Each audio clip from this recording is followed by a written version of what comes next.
Hello and welcome to Times of Bangladesh. This is your host Rubaid Iftikhar. Today we are going to discuss about the ongoing FIFA World Cup, and to talk about that, we have a very special guest in our studios. Tawhid Firoz, football writer and football analyst, is here with us. Tawhid bhai, welcome to our studios. Delighted to be here. How have you been enjoying the football World Cup? Absolutely fascinating. I would say the advantage of having a World Cup here is that you can have a complete distraction from the, I would say, rather somber and the grim realities of life and focus on this scintillating game. So it's lovely, absolutely fabulous. All right, we are going to talk about a very specific match today. Of course. That's the second semi-final between Argentina and England. Your thoughts on that? And I know that growing up in the late 70s and 80s, you know a certain bit of history about these two teams. Of course. Could you enlighten us and our audience about how this rivalry or the bitter animosity began? Okay, first of all, let's in order to talk about Argentina and England, we must go back to 1982 when the Falkland War took place. And just a little bit of background, Falklands, the Malvinas as the Argentinians like to call them, is close to Argentina. And at that time, Argentina was ruled by a military dictatorship.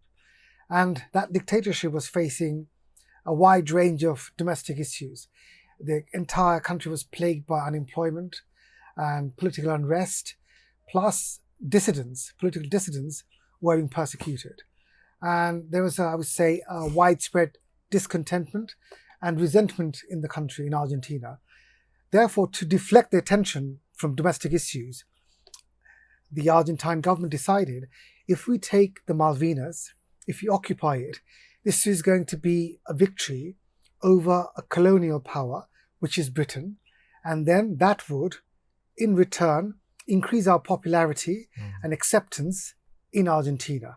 This is the thought which inspired that government, the Videla government, to come and invade the Falklands. Of course, in return, the Great Britain, England sent a task force, and I still remember the Newsweek cover, which said "Empire Strikes Back" from reference to Star Wars, of reference course. to Star Wars, of course. Yeah, that's where the rivalry started, and this rivalry was, I would say, very much present when Argentina took on England in the 1986 quarterfinals.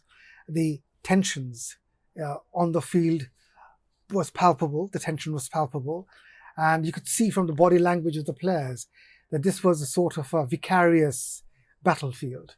Right, and later on, it also carried towards, in the 20th century and 1998 World Cup. Precisely. The fantastic match we had, if you could. Absolutely. It was a pulsating match in 1998 World Cup, and both sides had, I would say, really tough teams. England featured Alan Shearer, Owen, and of course, David their Beckham. talisman, David Beckham. And then on the Argentine side, they had Simeone, Crespo, Batistuta, Veron. And so it was an evenly matched contest. And if you recall, in that match, England actually played almost 75 minutes with 10 men because David Beckham was red carded and had to leave the field. So that's where it stands. And England, I would say, they put up a brave show. They put up a magnificent show. It was 2-2, and in the penalties they lost, which is their hoodoo, by the way. And going back to, or like coming to the recent years, England always have this chant whenever they do well in a global tournament like Euros or World Cup, that it's coming home. Do you think it's a English bravado, or what's the catch behind it? You've been there. You have a lot of British friends, and you know them very well. Of course. Why they do that? I think there are several reasons for this. First, inherently, I think the English feel that football belongs to them, because and from that, it's from that belief, this idea comes: the cup should come home. I think over the years it has become a sort of a hyperbole. Yes, it is bravado, sporting bravado, but it actually shows that the deep desire to win the trophy, because the last time they won it was 60 years ago, which was a different world altogether. Bangladesh did not exist. Footballers in 1966 smoked, and it was a completely different world. Many of the countries which existed then are no longer in the map. Teams traveled by ship. Precisely. A lot of people travel by ship. So it's a different time. A bygone era, if you want to call it. So I think it's coming home with this line. They want to motivate their players. Plus, it's a sort of a self-belief. When you say it's coming home, you are reinforcing the desire to win it. So I think that's where it stands. The Englishmen or the English people have this view of Diego Maradona and Lionel Messi in a very strange way. You know, what I'm trying to say is they love both of them as well as hate both of them. Why is that, do you feel? Well, first of all, I would say Maradona was the architect of their departure in 1986.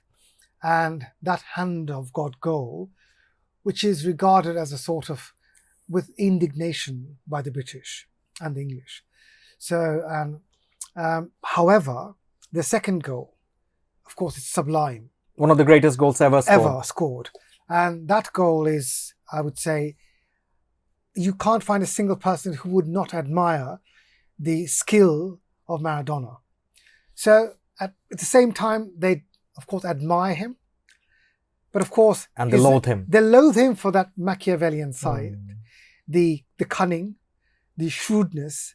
But of course, football is actually war. And in war, you are allowed to use deception. There's a saying, everything's fair in love and war. So I think that's where it stands. They love him, they hate him, they respect him. I think it's both is equally respected and reviled. And the feeling is also the same towards Lionel Messi. We've been seeing a lot of, I won't say hatred, but banter towards him, bashing towards him in the recent weeks, building up to this match, or maybe building up to the Argentine team that they've done something wrong. Of course. Maybe they have shaken hands with FIFA or something like this. Why is that, do you think? I think, first of all, this sort of reaction, this sort of language, this actually feeds into the football frenzy, adds to the excitement, adds to the tension and the anticipation of the match. But then again, from another angle, I think this also has a link to a sort of inherent jealousy. Because there cannot be another Messi. And no matter how popular football is in England, they could never produce another one. Somebody similar to Messi. So Messi is of a different league altogether. They have had many great footballers, Alan Shearer, David Beckham, a lot of people in the past, but never somebody like Messi. So I think there's a sort of inherent, very deep, profound jealousy, which actually triggers this sort of reaction. All right, Tawfiq, finally, about today's match, who do you see coming through and going through to the finals, and who would be the favourites? Well, first of all, it's going to be a pulsating match. No doubt about that. However, if you ask me, my heart says Argentina 2-1. And your brain says? Argentina. All right. Thank you for your predictions and thank you for your time. No problem. Thanks a lot. Cheers. Folks, that was all about the time we have for you. I'll meet you soon on the same platform. Till then, you take care.